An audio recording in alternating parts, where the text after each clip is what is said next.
Baik, selamat hari Minggu saudara-saudariku yang kukasih dalam Tuhan. Bersama saya lagi Peter August Emmanuel. Hari ini kita akan merenungkan satu kebenaran firman Tuhan di hari ini. Mari saya ajak kita semua langsung saja membuka Alkitab kita. Saya ajak kita semua untuk membuka Alkitab kita bersama di dalam Perjanjian Lama. Mari kita buka Alkitab kita di dalam 1 Raja-Raja. 1 Raja-Raja pasal yang kelima ayat yang kelima. Kita buka Alkitab kita bersama dalam 1 Raja-Raja pasal yang kelima di ayat yang kelima. Kalau sudah menemukannya, saya akan membacakannya untuk Bapak Ibu Saudara-saudariku yang kasih dalam Tuhan. Silakan perhatikan Alkitabnya masing-masing. Demikian firman Tuhan. Firman Tuhan berkata bahwa dan ketahuilah aku berpikir-pikir hendak mendirikan sebuah rumah bagi nama Tuhan Allahku, seperti yang dijanjikan Tuhan kepada Daud ayahku. Demikian anakmu yang hendak kududukan nanti di atas tahtamu menggantikan engkau, dialah yang akan mendirikan rumah itu bagi namaku. Mari kita berdoa bersama. Bapa di sorga, kami mengucap syukur atas firman Tuhan yang telah terpelihara bagi kami, sehingga kami dapat membacanya. Dan hari ini Tuhan, kami mau memeliharanya dengan merenungkan kebenaran firman-Mu. Mohon Tuhan yang memperlengkapi kami sebagai anak-anak-Mu, supaya kami mengerti apa yang firman-Mu katakan kepada kami, supaya kami dapat kekuatan dari firman yang sudah Engkau pelihara Tuhan. Hanya dalam nama Yesus Kristus kami berdoa dan mengucap syukur. Amin. Bapak Ibu, saudara-saudariku yang kasih dalam Tuhan, hari ini kita akan merenungkan satu kebenaran firman Tuhan yang berjudul purpose atau tujuan gitu. Setiap dari kita itu pasti memiliki tujuan gitu kan. Setiap manusia pasti selalu menginginkan tujuan yang indah di dalam setiap kehidupannya. Setiap manusia pasti menginginkan tujuan yang positif, mimpi-mimpi yang jelas, mimpi-mimpi yang sangat indah yang ingin dimiliki oleh kita di masa depan. Nah, seperti yang sudah kita baca tadi di dalam 1 Raja-Raja pasal yang kelima ayat yang kelima, di situ Raja Salomo katanya dia memiliki keinginan untuk membangun rumah Allah. Dia memiliki keinginan untuk membangun bait Allah. Nah, di zaman itu merupakan keinginan yang sangat luar biasa. Itu merupakan keinginan yang sangat baik. Itu merupakan mimpi yang sangat tinggi, yang sangat indah untuk pelayanan dan bahkan untuk kebutuhan orang-orang rohani lainnya pada saat itu. Nah, di situ katanya Raja Salomo mengatakan bahwa dia memiliki keinginan untuk membangun rumah Allah.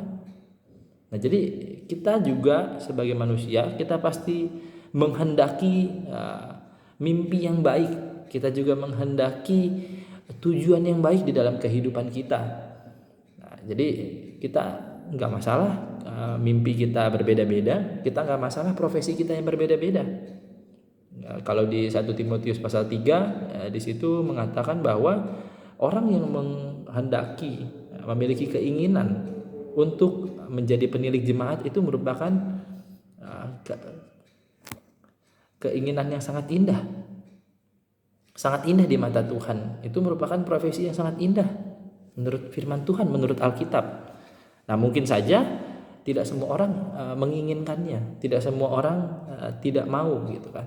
Nah, tetapi tidak masalah, bukan berarti semua orang harus menjadi hamba Tuhan, melainkan setiap orang harus memiliki tujuan yang baik di dalam kehidupannya, sekalipun dia tidak mengingini jabatan sebagai hamba Tuhan. Nah, kita tahu juga bahwa ada profesi-profesi yang banyak di dunia ini, ada jabatan-jabatan yang banyak di dunia ini. Nah, untuk mencapai ke sana, untuk mencapai mimpi-mimpi kita atau untuk mencapai tujuan kita, purpose tadi kita berbicara mengenai purpose atau tujuan. Langkah apa saja yang harus kita miliki untuk mencapai tujuan hidup kita? Langkah apa saja yang harus dimiliki supaya kita nanti mencapai tujuan hidup kita? Langkah yang pertama yang harus dimiliki oleh setiap orang adalah dengan memiliki Kristus sebagai yang utama di dalam kehidupan kita. Jadi kita harus memiliki Kristus dulu sebagai yang utama di hidup kita. Kalau kita berbicara mimpi itu mengenai proses gitu kan. Mimpi itu adalah proses. Jadi kita harus dimulai dari paling bawah. Mulai dari yang tidak tahu, yang tidak memiliki apa-apa, sampai nantinya kita mencapai mimpi kita yang tertinggi. Jadi yang pertama, kita harus memiliki Kristus dulu di dalam kehidupan kita. Karena firman Tuhan mengatakan bahwa untuk apa kita memiliki kekayaan, memiliki apapun di dunia ini, bahkan memiliki dunia ini, tetapi jika kita nanti masuk neraka, jika kita tidak bersama dengan Tuhan di kerajaannya yang sangat indah, yang di kehidupan kekal, yang tidak kekurangan, yang penuh dengan bahagia. Nah, jadi yang pertama, langkah pertama yang harus dimiliki orang untuk mencapai tujuan hidup kita adalah dengan memiliki Kristus sebagai yang utama di dalam kehidupan kita. Jadi langkah pertama ini seperti kita naik tangga yang pertama. Sebelum kita naik tangga, kita harus punya alasnya dulu. Nah, kita misalnya memiliki sepatu gitu. Untuk naik tangga, kita harus memiliki alas atau dasar. Misalnya contohnya adalah dengan memakai sepatu. Nah, memiliki Kristus di dalam kehidupan kita itu seperti kita memakai sepatu, mendasari segala sesuatu kita dengan memiliki Kristus. Nah, jadi kalau kita buka Alkitab kita, yang pertama yang harus kita miliki sebagai Kristus di dalam kehidupan kita, yang pertama adalah dengan sudah diselamatkan terlebih dahulu. Dengan sudah diselamatkan terlebih dahulu. Coba kita buka Alkitab kita, tidak asing lagi ayatnya. Di dalam 1 Timotius pasal yang kedua. Mari kita buka Alkitab kita bersama di dalam 1 Timotius pasal yang kedua. Kita akan baca di ayat yang ketiga dan ayat yang keempat. Situ firman Tuhan berkata bahwa itulah yang baik dan yang berkenan kepada Allah juru selamat kita, yang menghendaki supaya semua orang diselamatkan dan memperoleh pengetahuan akan kebenaran. Nah, ini yang pertama yang Tuhan inginkan di dalam kehidupan kita. Dasarnya adalah memiliki Kristus di dalam kehidupan kita untuk diselamatkan. Jadi di situ Tuhan apa katanya? Yang menghendaki supaya semua orang diselamatkan. Nah, Tuhan mau semua orang diselamatkan. Nah, pertanyaannya apakah kita mau diselamatkan? Gitu. Kalau kita ingin punya mimpi, kalau kita ingin punya tujuan, harusnya kita ingin dulu untuk diselamatkan. Nah, jadi yang pertama dasarnya adalah Tuhan ingin kita diselamatkan, dan kita juga untuk mencapai langkah yang pertama dan langkah-langkah yang selanjutnya, yang pertama alasnya atau dasarnya adalah dengan memiliki Kristus dulu di dalam hidup kita, dengan diselamatkan. Nah, jadi ini penting bahwa sebelum kita melangkah-langkah lebih lanjut lagi, ini tidak boleh lupa. Jangan kita nanti sudah nyampai tujuan kita, ternyata kita tidak pakai sepatu. Nah, jangan sampai ketika kita mau mencapai mimpi kita belum diselamatkan. Nah, seperti firman Tuhan yang tadi sudah saya katakan bahwa ternyata ketika kita nantinya sudah memiliki apa yang ada di dunia ini, bahkan seluruh dunia, tetapi akhirnya kita mati dalam keadaan tidak percaya Tuhan dan tidak juga untuk ingin diselamatkan, itu nanti endingnya ada di neraka. Akhirnya kita akan masuk ke dalam neraka karena tidak percaya Tuhan. Jadi yang pertama langkah yang harus dimiliki adalah dengan memiliki Kristus dulu di dalam hati kita sebagai yang utama, ya, sebagai yang utama dan sebagai yang pertama. Ini penting dan ini adalah dasar yang harus dimiliki. Lalu yang kedua, memiliki Kristus sebagai yang utama. Kalau tadi sebagai untuk diselamatkan, dan yang kedua adalah dengan tulus. Setelah kita memiliki Kristus di dalam hidup kita sebagai yang utama untuk diselamatkan, setelah itu adalah dengan tulus di dalamnya gitu. Jadi tulus ini adalah bersikap apa adanya. Tulus ini adalah memiliki kehidupan yang lurus gitu. Nah, jadi ini adalah kunci dari kehidupan kita. Jadi kalau kita bersikap tulus, maka tidak mungkin kita ditinggalkan oleh Tuhan. Kita semua bisa sepakat, masa Tuhan mau meninggalkan orang yang tulus kepadanya, ya kan? Sebaliknya Tuhan malah memperhatikan anak-anaknya yang tulus. Contohnya siapa? Contohnya seperti Ayub. Ayub tulus kepada Tuhan ketika ia di dalam masa pengujian oleh iblis pada saat itu. Dia tetap tulus kepada Tuhan. Walaupun dia teman-teman Ayub mengatakan bahwa sebenarnya dia memiliki kesalahan dan lain sebagainya, tetapi yang Ayub lakukan adalah dia memiliki ketulusan di dalam dirinya. Itu adalah hal yang pertama. Kalau kita lihat juga di Alkitab kita, di Amsal pasal yang ke-10 ayat yang ke-29, coba kita lihat Alkitab kita bersama di dalam Amsal pasal 10 ayat yang ke-29. Di situ firman Tuhan mengatakan bahwa jalan Tuhan adalah perlindungan bagi orang yang tulus, tetapi kebinasaan bagi orang yang berbuat jahat. Nah, ini jadi ada satu paralel yang berbeda gitu, yang bertolak belakang.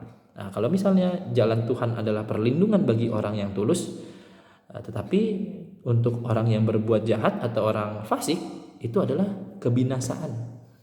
Jadi yang pertama tadi, memiliki Kristus sebagai yang utama di hidup kita adalah yang untuk diselamatkan terlebih dahulu, dan yang kedua adalah dengan bersikap tulus kepada Tuhan, dengan bersikap lurus apa adanya, dan konotasi negatifnya adalah dengan tidak serong gitu. Jadi ketika kita berbuat tulus, memiliki sikap hati yang tulus kepada Tuhan, saya yakin dan kita bisa sepakat bahwa Tuhan tidak mungkin melupakan kita, tidak mungkin meninggalkan kita jika kita bersikap tulus kepadanya. Nah, itu yang pertama. Langkah pertama yang harus dimiliki untuk mencapai tujuan kita adalah dengan memiliki Kristus sebagai yang utama dan pertama di hidup kita. Lalu apalagi langkah yang kedua? Langkah yang kedua itu adalah dengan mengumpulkan semua materi, sumber-sumber materi-materi yang ada. Ini harus kita miliki ketika kita sudah mulai menaiki tangga kita. Kembali ke ilustrasi saya tadi adalah dengan menaikkan tangga. Ketika kita sudah memakai sepatu kita, ketika kita sudah mengikat tali sepatu kita, langkah selanjutnya kita bisa menginjakkan kaki kita melangkah ke tangga yang selanjutnya. Tangga yang selanjutnya adalah dengan mengumpulkan semua materi atau sumber-sumber yang ada. Ketika kita memiliki mimpi tertentu, memiliki profesi tertentu, mengingini mimpi untuk menjadi misalnya polisi, dokter dan lain sebagainya, itu adalah profesi yang harus dijalankan langkah-langkahnya. Dan untuk mencapai profesi kita, untuk mencapai mimpi kita harus mengumpulkan semua materi-materi yang ada. Nah, ini penting dan ini perlu kita lakukan. Coba kita lihat Alkitab kita bersama kembali. Coba kita buka Alkitab kita. Saya ajak kita semua membuka Alkitab kita di dalam Efesus pasal yang ke-6 ayat yang ke-13. Efesus pasal yang ke-6 ayat yang ke-13, di situ firman Tuhan bilang apa? Sebab itu ambillah seluruh perlengkapan senjata Allah supaya kamu dapat mengadakan perlawanan pada hari yang jahat itu dan tetap berdiri sesudah kamu menyelesaikan segala sesuatu. Nah, jadi yang pertama, langkah yang kedua adalah dengan mengambil seluruh perlengkapan senjata Allah. Nah, kalau dari gambaran firman Tuhannya adalah dengan mengambil seluruh perlengkapan senjata Allah. Nah, kembali ke poin yang kedua ini, kita ada mengumpulkan semua materi atau sumber-sumber yang ada. Dan firman Tuhan yang sudah kita baca tadi katanya adalah dengan mengambil itu semua seluruh, bukan sebagian, bukan setengah-setengah, tapi yang harus kita ambil adalah seluruh dengan utuh. Nah, jadi ini adalah hal yang harus kita lakukan dengan utuh, dengan lengkap, tidak setengah-setengah. Nah, untuk menjalani misalnya profesi kita, yang harus kita ambil adalah dengan mempelajari materinya terlebih dahulu. Nah, kalau kita ingin jadi dokter, ya pasti kita belajar dulu supaya teori-teorinya, misalnya apa? Misalnya menggunakan jarum suntik yang baik dan lain sebagainya. Nah, sedikit dan akhirnya kita kumpulkan, itu akan membuat kita ke langkah-langkah yang selanjutnya. Nah, jadi kita harus mengambil seluruh perlengkapan senjata Allah katanya.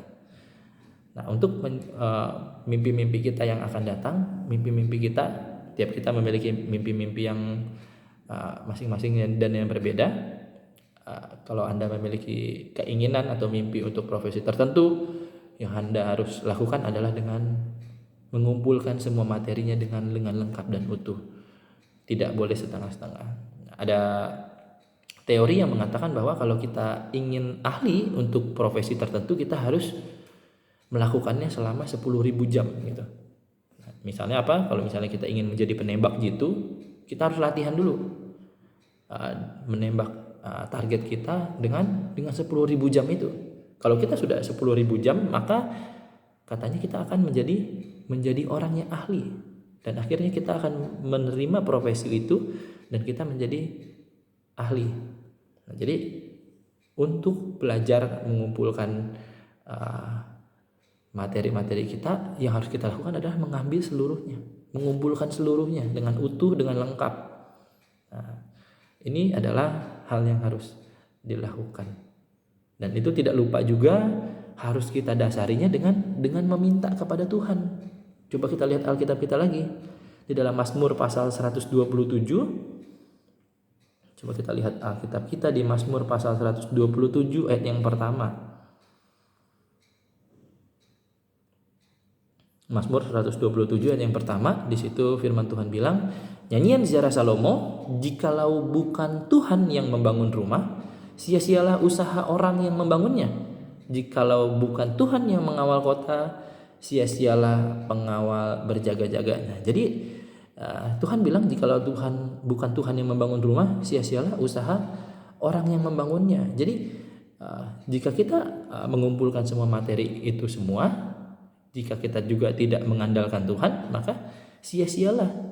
Sama seperti kita tadi, ilustrasi dari Mazmur adalah jika kita membangun sebuah rumah, jika bukan Tuhan yang membangunnya, itu sia-sialah usaha orang yang membangunnya. Nah, jadi usaha kita untuk mengumpulkan semua materi itu juga harus didasarkan kepada keinginan kita untuk meminta kepada Tuhan.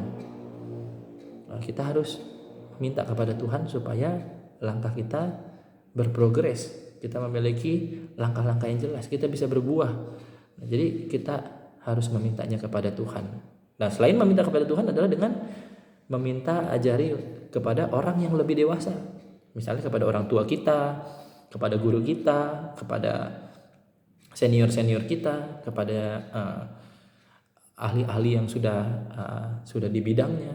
Nah, ini harus juga kita lakukan, karena ini termasuk apa? Termasuk mengambil mengumpulkan semua materi yang ada. Nah, ini dilakukan ketika kita misalnya masih muda. Jika kita anak-anak muda seperti anak-anak yang baru lulus SMA atau masih duduk di bangku sekolahan, ini harus dilakukan mulai dari saat ini, mulai dari kita remaja, ini harus kita lakukan, dan kita harus minta ajari kepada yang lebih dewasa. Nah, jadi untuk mengambil seluruh perlengkapan senjata Allah, untuk mengumpulkan semua materi atau sumber-sumber yang ada, ini adalah harus mengambil hikmat atau pengajaran-pengajaran dari yang sudah ada. Ini berbicara mengenai teori, dan juga ini harus dilatih, harus dilatih. Jadi kita harus berlatih untuk supaya ahli, dan juga akhirnya kita akan berpraktek. Nah, inilah yang disebut sebagai proses yang berprogres. Akhirnya kita nanti akan menjadi ahli. Nah, ini adalah langkah yang kedua yang harus dimiliki untuk tujuan hidup kita. Dan yang terakhir, yang ketiga, langkah yang ketiga adalah ketika kita mungkin jatuh, ketika kita naik tangga, mungkin kita gagal, mungkin kita merasa kekurangan, mungkin kita merasa minder ketika kita menaiki langkah-langkah kita. Mungkin kita merasa ketika kita sudah di tengah jalan, kita merasa tidak mampu, kita merasa tidak kuat, ingin mundur.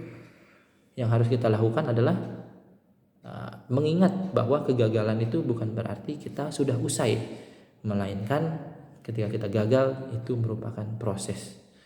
Nah, jadi ketika kita sudah berpraktek, tentunya kita pasti gagal. Bahkan pasti gagal. Tapi itu kita harus memiliki mindset bahwa itu adalah proses.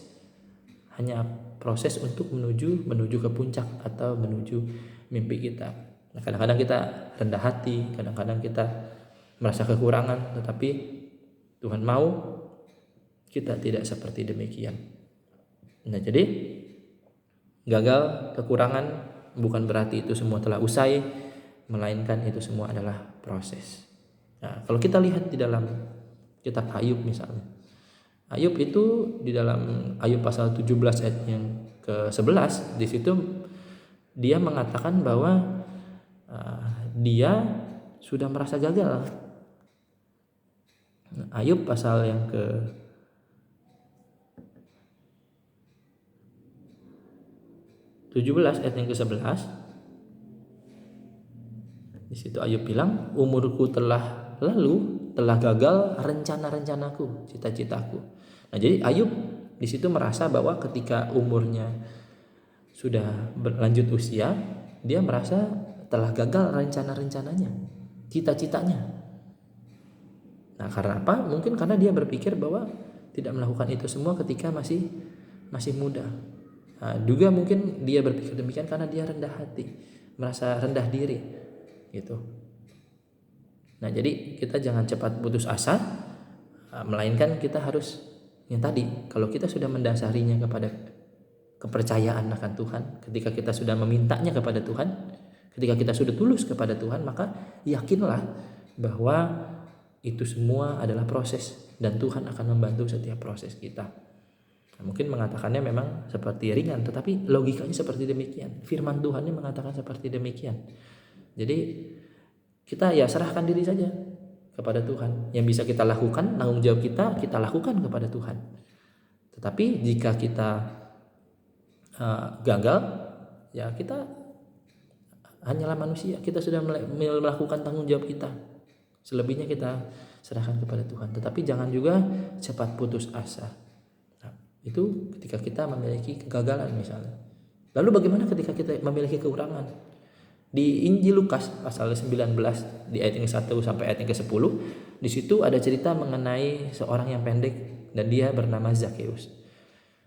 Zakheus adalah orang yang pendek. Ketika itu dia ingin melihat Tuhan Yesus. Di kerumunan yang sangat banyak, dia yang sangat pendek, dia tidak bisa melihat Yesus. Tapi apa yang dia lakukan? Dia tidak rendah hati. Dia merasa kekurangan, tetapi dia yakin bahwa dia bisa melihat Yesus Kristus. Akhirnya dia memanjat pohon ara yang sangat tinggi. Akhirnya sampai dia bisa melihat Yesus Kristus dan dia membuktikan bahwa dia bisa dengan kekurangan dia. Jadi tujuan yang dia miliki adalah untuk memuliakan Tuhan juga. Sama seperti kita ketika kita memiliki mimpi. Kita memiliki mimpi masing-masing. Ada yang ingin jadi tentara, dokter, dan lain sebagainya. Kita harus tujuannya juga untuk memuliakan nama Tuhan. Kalau kita menjadi polisi, kita menjadi polisi yang baik untuk memuliakan nama Tuhan. Kalau kita memiliki profesi dokter, kita juga untuk memuliakan nama Tuhan, membantu sesama. Nah, apa mimpi Anda misalnya di tahun ini? Atau apa mimpi Anda ke depannya? Anak-anak remaja dan anak-anak yang dikasih dalam Tuhan, pasti kita memiliki mimpi. Dan mimpi yang kita miliki itu juga tujuannya untuk memuliakan nama Tuhan. Ada cerita yang sangat klasik. Ada dua orang kakak beradik. Yang satu namanya Billy dan yang satu namanya Melvin. Billy dan Melvin ini bekerja sebagai petani. Dia bertani di sebuah ladang, dia mengelola tanah tersebut. Nah, tetapi dia seringkali melihat ada pesawat yang terbang rendah gitu, terbang rendah di ladang mereka. Nah, pesawat itu memiliki tulisan di badannya adalah tulisan G sama P atau GP gitu. Nah, mereka berdua memiliki interpretasi yang berbeda.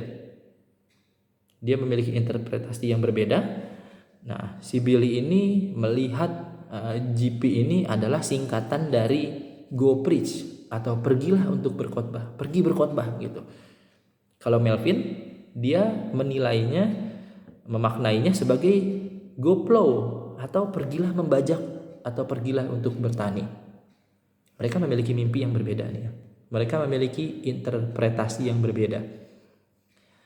Lalu ketika mereka melanjutkan pekerjaan mereka, akhirnya si Billy ini ingin melayani Tuhan. Akhirnya dia pergi menjadi pelayan Tuhan, menjadi penginjil yang berkhotbah memberitakan firman Tuhan. Lalu Melvin akhirnya menjadi petani dan pembajak ladang dengan baik. Akhirnya singkat cerita kita mengenalinya, Billy ini adalah Billy Graham. Dia adalah misionari yang akhirnya berkhotbah ke berbagai negara untuk menyelamatkan jiwa-jiwa yang hilang. Panggilan dia mengenai interpretasi dia, mimpi dia mengenai GP adalah Go Preach atau pergi berkhotbah. Dan Melvin bukan juga dia mimpinya tidak indah. Melvin dipakai Tuhan juga sebagai petani yang baik, yang melayani Tuhan, yang tujuannya juga untuk memuliakan nama Tuhan sebagai petani yang mungkin untuk melayani Tuhan di daerah tersebut dengan menyediakan gandum, dengan menyediakan hasil-hasil bumi untuk orang-orang sekitar. Nah, jadi ketika kita memiliki mimpi yang berbeda-beda, ya mungkin Billy Graham seperti 1 Timotius pada pasal 3, dia menginginkan pekerjaan yang indah, memiliki pekerjaan profesi yang sangat indah untuk melayani Tuhan dengan full time. Nah, bukan berarti yang Melvin lakukan atau mimpi yang Anda lakukan tidak baik. Itu juga baik kalau tujuannya untuk memuliakan nama Tuhan. Nah, jadi di hari ini kita sudah mempelajari 3 hal. Langkah-langkah apa yang harus dimiliki untuk mencapai tujuan kita. Yang pertama tadi, langkahnya adalah dengan memiliki Kristus sebagai yang utama di hidup kita. Memiliki Kristus sebagai yang utama di hidup kita, yang pertama adalah dengan diselamatkan, dan yang kedua adalah dengan tulus memiliki Yesus Kristus di dalam hati kita. Dan yang kedua adalah dengan mengumpulkan semua materi. Efesus pasal 6 ayat ke-13 di situ berkata, ambillah seluruh perlengkapan senjata Allah. Lalu langkah yang ketiga adalah ketika kita mengalami kegagalan, ketika kita mengalami kekurangan, bukan berarti itu semua telah usai, melainkan itu semua adalah proses yang harus kita jalani ketika kita ingin mencapai mimpi dan tujuan kita. Sebenarnya ada poin-poin selanjutnya, tetapi waktu kita terbatas. Kita sampai di sini, sampai di renungan-renungan yang akan datang. Mari kita tundukkan kepala kita berdoa. Bapa di sorga, kami yakin setiap dari kami memiliki mimpi, target, memiliki tujuan yang berbeda-beda. Kami tahu Tuhan bahwa tujuan yang kami miliki bukan tidak baik. Kami memiliki tujuan yang indah setiap dari kami. Tolong Tuhan bantu kami supaya lewat langkah-langkah yang sudah kami pelajari, ketika kami sudah mencapai mimpi kami, ketika kami berproses dengan mimpi kami, sekiranya itu semua untuk kemuliaan bagi nama-Mu ya Tuhan. Kami mau menerima Yesus Kristus di dalam hati dan pikiran kami sebagai Tuhan dan Juru Selamat kami. Lalu juga kami ingin mengumpulkan seluruh perlengkapan senjata Allah. Dan juga ketika kami mungkin merasa gagal, mungkin merasa kekurangan, dan kami sering merasakannya, kami menganggap itu semua sebagai proses, dan kami menganggap bahwa Tuhan pasti menyertai kami, membantu kami untuk menjalani langkah-langkah kami yang akan datang ya Tuhan. Tolong berkati mimpi-mimpi kami, pergumulan kami masing-masing Tuhan, karena kami yakin kami memiliki pergumulan masing-masing, dan mimpi kami bukan mimpi yang tidak baik, melainkan mimpi yang baik yang ingin berkenan bagi nama Tuhan dan untuk memuliakan nama Tuhan. Hanya dalam nama Yesus Kristus Juru Selamat kami yang hidup, kami berdoa. Amin. Sekian firman Tuhan hari ini. Sekiranya firman Tuhan menjadi berkat bagi kita semua. Tuhan Yesus memberkati. Maranatha.